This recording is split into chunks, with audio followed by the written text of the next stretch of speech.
الجيل بتاعنا او الاجيال اللي قبل كده كان عندها مبدأ تشتغل او تتعب علشان توصل للي انت عايزه.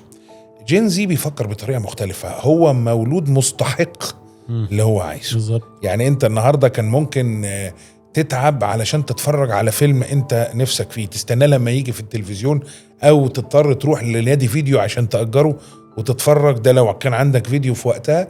انما جين زي طلع with a point of a button بيقدر ان هو يحصل على اللي هو عايزه طبعا. فهو مع الكلام ده بدأ معاه من هو عنده 5-6 سنين.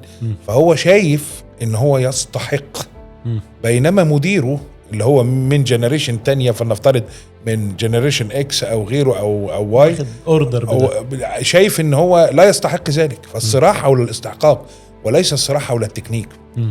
فالنهاردة لازم زي ما يعني بنحاول ان احنا نقود جينزي، لازم نفهم الحتة الاستحقاق دي. ولكنه في ميزة الصراحة جينزي ان هو عنده كل الامكانيات مسخرة في وجهة نظره. فعنده قدرة ان هو يحلم ويدور ويفكر ويروح بيوند المستوى اللي هو موجود فيه. هو انا كنت اقول لحضرتك هم يمكن وانس ان انت وفيت بالحاجات اللي زي ما حضرتك قلت، هم شايفين ان احنا هنستحق ده. هو بيروح للاكستريم، يعني هو لو هايبرفورم فهايبرفورم اكستريم، لو هيكويت اكستريم. ايوه مش ما عندوش حته في النص يعني. فدي اتس اون اند اوف بالظبط كده، مفيش في النص الحته دي زي ما انت بتقول.